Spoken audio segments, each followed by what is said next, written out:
Hi everyone, this is the start of a series of videos to help you build your own sailboat racing computer.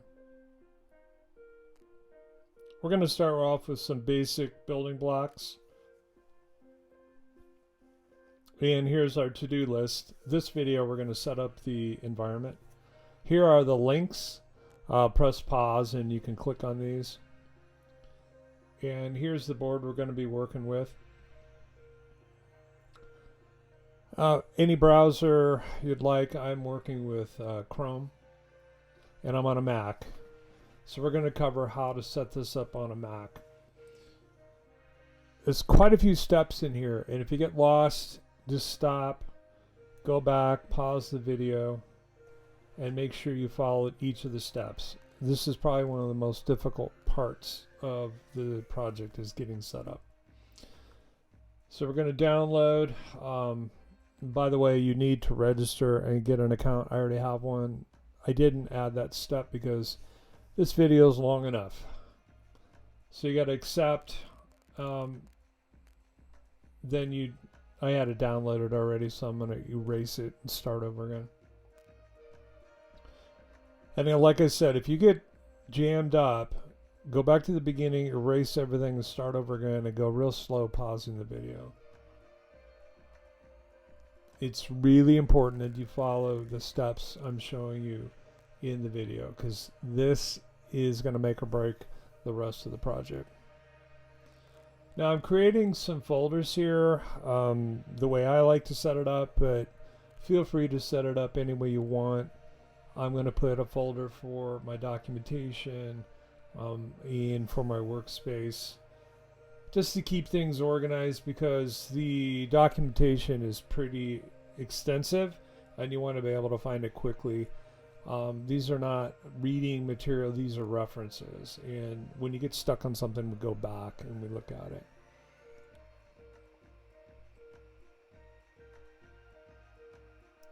And I'm going to create the first project, but you could go ahead and create your own.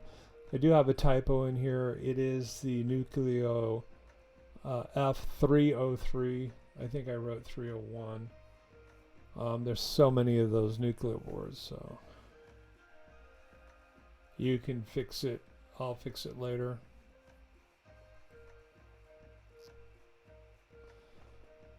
Still setting up the different folders. It's going to come in really handy when we start downloading all the information.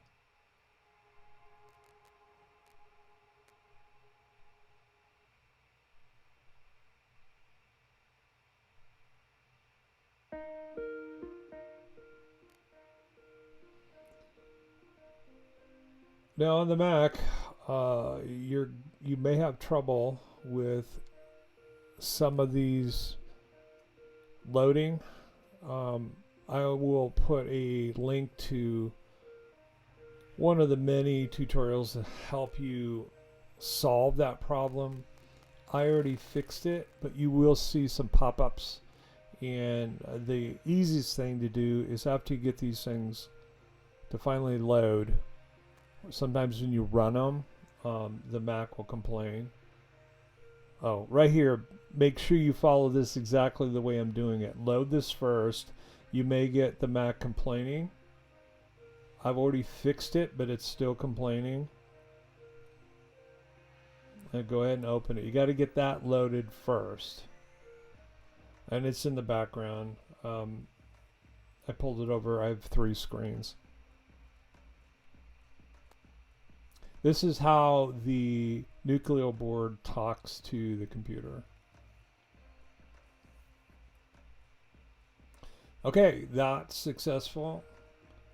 Do not remove, because it'll remove this whole thing and you got to start all over again.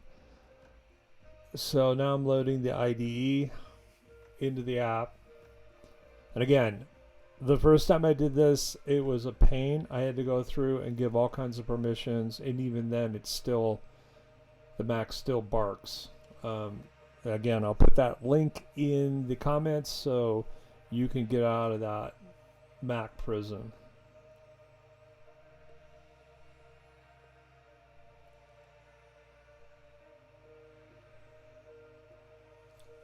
Okay, so it's loading. I clicked on it. Actually, I'm getting ahead of myself. I need to get the documentation loaded. And you can see it won't let me. But if you right click on it, then it'll give you the opportunity to allow it. It's just bizarre. After you get it through this, the next time it'll be fine. I'm getting ahead of myself. I need to get the documentation downloaded, but I just wanted to get through this painful part of the process. Okay, now we're going to get the documentation. Some people don't like to do this, but to me, I'm an embedded engineer, been doing this for many years.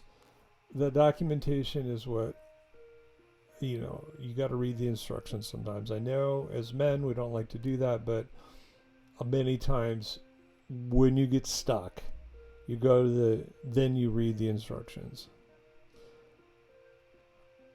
I don't need all this. I'm going to grab a couple of things that may be useful. I work with this in my day job, so I'm familiar with the issues with the development environment and what often I refer to when I'm in trouble. Okay, so those folders I created, now they're going to come in handy because I'm just going to dump them in here. I was having trouble with the STM website. I clicked on all of those downloads and usually lets you download them as a zip. It wasn't working, so that's why I'm right clicking and saving as.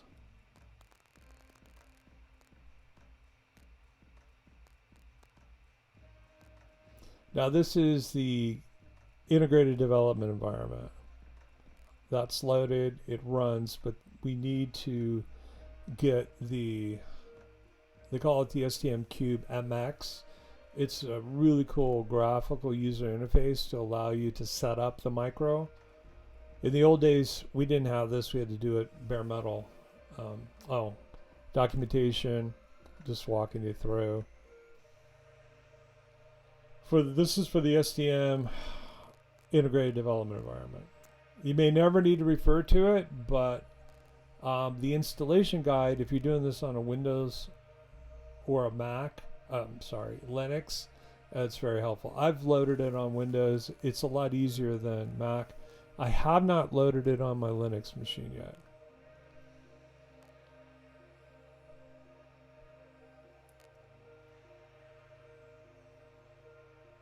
Now I'm getting the link.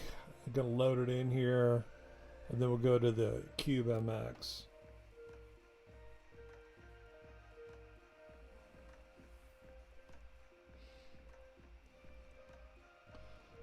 The STM website was acting kind of weird. It was taking a while for it to load. There you go, to get the software. So if you click on that, now I'm getting the Mac. Has you accept. And again, you have to set up an account. You have to log in or it won't let you download. It counts for free, by the way. Getting the code. I'm going to open it up in a window.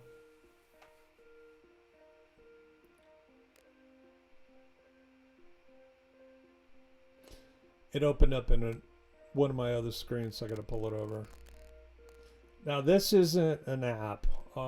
This is referenced by the integrated development environment, which you'll see here in a minute. Now I copied this over to, I have a 4 terabyte drive because the Mac is notoriously light on the hardware, on the hard drive. So I have a Toshiba 4 terabyte. So I'm moving it over there. And I'm going to create a folder because I forgot.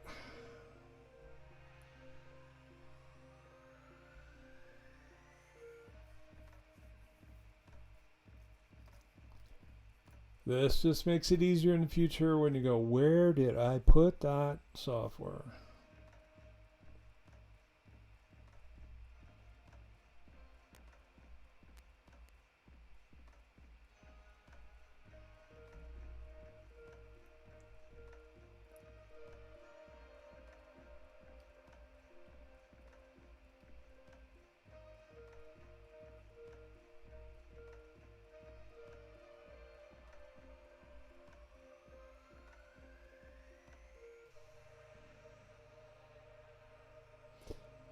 I just ran the installer. I don't know if that's necessary or not.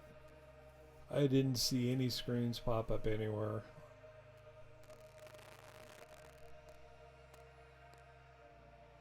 I tried it a couple of times, so you could probably skip that step, but if you have trouble with it in the integrated development environment, just come back there and run the install. Oh, I lied. It gave me one of those screens again. I gave her permission to run. Okay, we're going to get the documentation on this just because I have never used it, but it's always nice to have it. I usually search for, if I have a problem, I go on like Stack Overflow or the community, the ST community, but yeah, you can go through and search by keyword and see maybe it's in the documentation.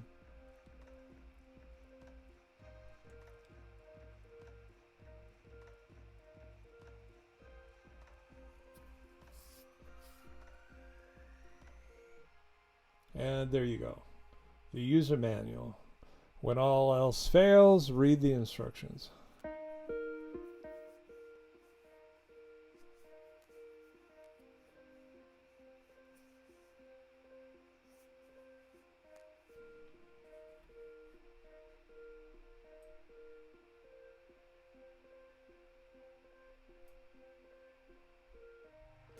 Now, I am using the Nucleo 32F303. The STM32 Nucleo, they have a bazillion of them. They're all ARM core, meaning that there's the basic stuff is all the same. So when you're using this, if you use just about any of the Nucleo boards for what we're doing, they should work pretty much the same. When you set up your project, though, you have to set it up for your board. So I'm using the 303 because I have one. I also have a 401. The Nucleo kits use the different STM32s that go from the M0 all the way to the M4. The big differences are speed, peripherals, but for our use case, we can use the most primitive one without any issue. But what's really nice is to have the pinout and to know what connects. Now, the Nucleo boards also use the Arduino pinout, so you can put the shields on there, which is really cool. If the Nucleo boards are too expensive, then you can go to the Discovery boards, but the Nucleo boards have that ability to connect from the PC to the microcontroller. It's built in. If you look at the board really closely, towards the end, you'll see that there's a split, and that first micro is for the board to PC communication. And you can actually break that off when you put this in a box to make your project. There's pinouts and all kinds of where the buttons are, the LEDs are. It's just really, really helpful when we start programming and connecting things. And here is just the list of the many Nucleo boards. If you're following along with me, use the 303. It's pretty common. It's not too expensive. Makes things really easy. And you can go on here and hit that sample and buy, and it'll tell you who's got stock. Okay, I think we're done with the downloads and the documentation. Let's get ready to run this. Now it's working without barking because I've allowed it. I've given permission.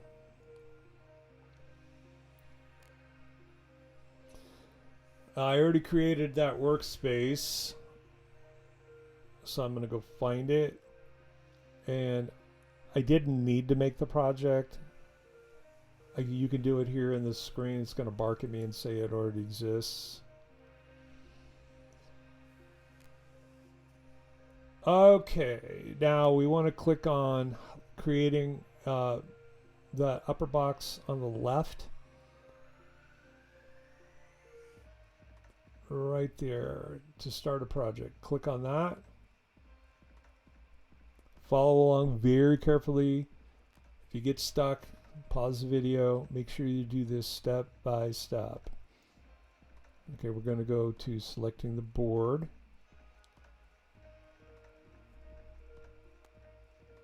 And we're going to type in the board. It's a Nucleo-F303RE. For some reason I had 301 on the brain.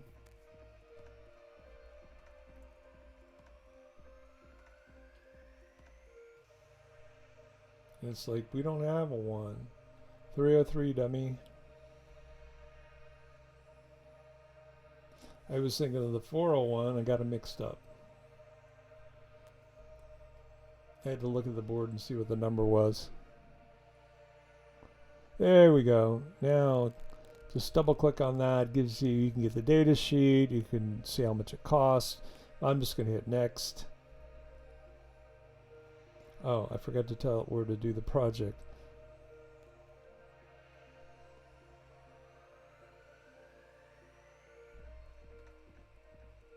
So I'm just going to type in project 1. You can type in whatever you want. It's not going to break anything, but it just makes it a lot easier if you go 1, 2, 3, 4, because there's going to be a lot of projects as we build on this thing. Click your way through. It was asking me, you want to initialize everything? Yes, let's make it easy. Okay, now follow along very carefully here. We're going to set a bunch of pins, and I had to dance around because I had done this for a while. Don't worry about that. We're going to use timer 6. And that will become apparent later when we use FreeRTOS. Okay, I'm just clicking through here to see what I got to do. We got to make sure the clocks are set up. Do exactly what I'm doing. You may not understand it, but that's okay at this time. I'm just clicking through.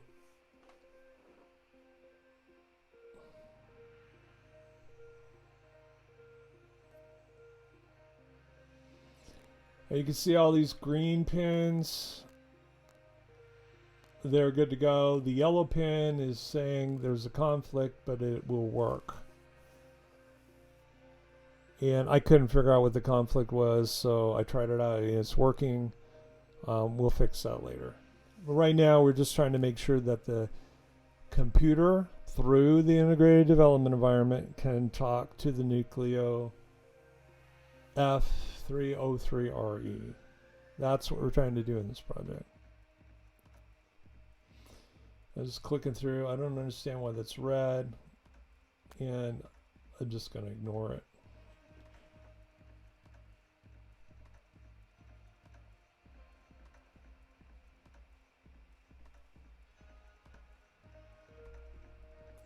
Okay, I'm just about done clicking around in here.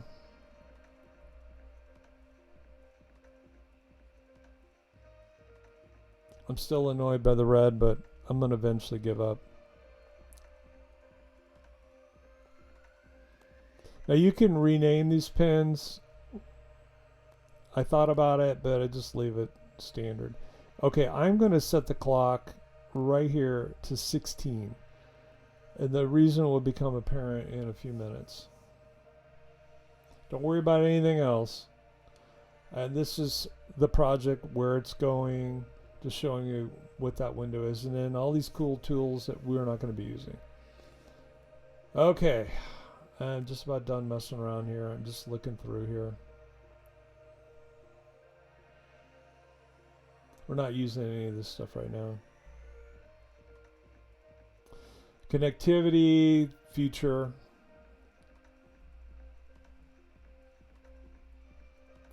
Multimedia, we're never going to use. Not going to use that. We will be using FreeRTOS in the future, but not for the first few projects.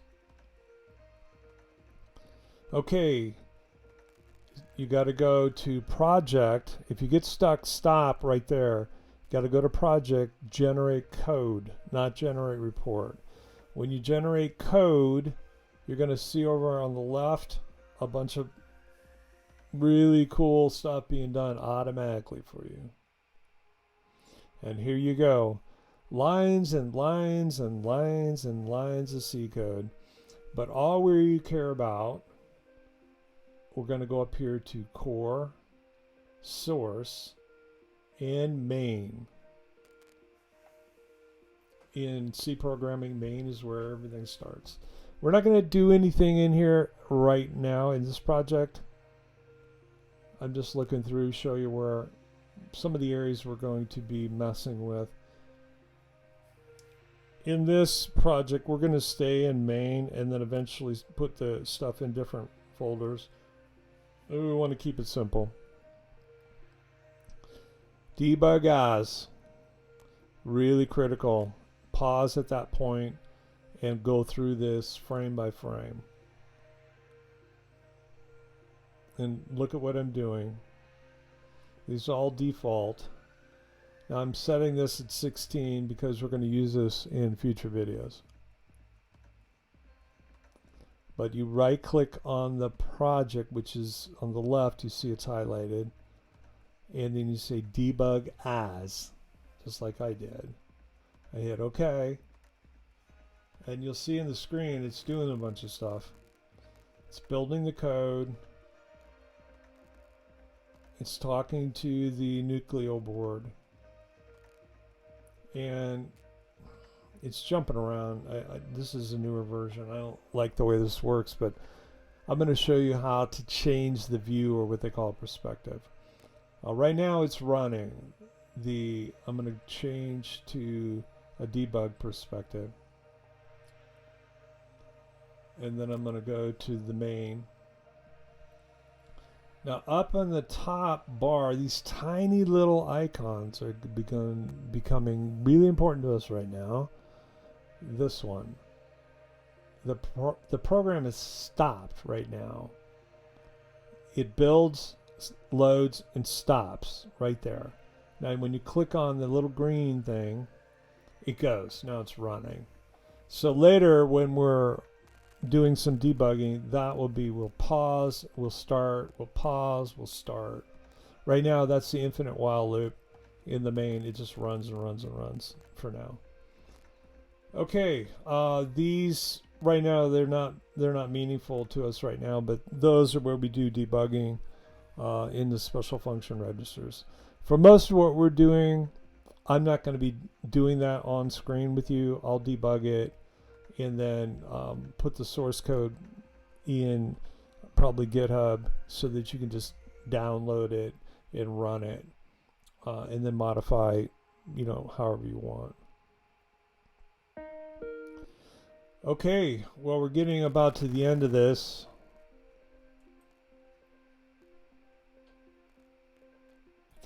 If you have questions, you get stuck, go back, delete everything and start over and go real slow through the videos.